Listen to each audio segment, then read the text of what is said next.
friends, welcome back to Webtech Tutorial.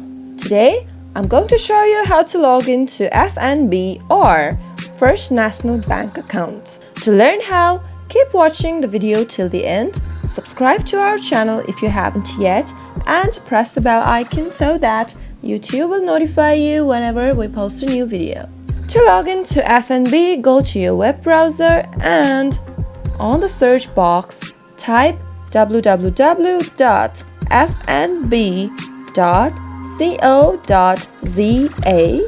and enter. Soon after you reach the home page, to log in, enter your username on the top right side of the screen. After that, enter the password to your account. Make sure you've entered the right password. If you don't remember your username and password and are having trouble logging in, click on Forgot username or password. If you don't have an account, click on Register. After filling in your username and password, click on the Login button, and doing so will log into your FNB account and easily access to its features. If you liked the video, don't forget to give it a thumbs up.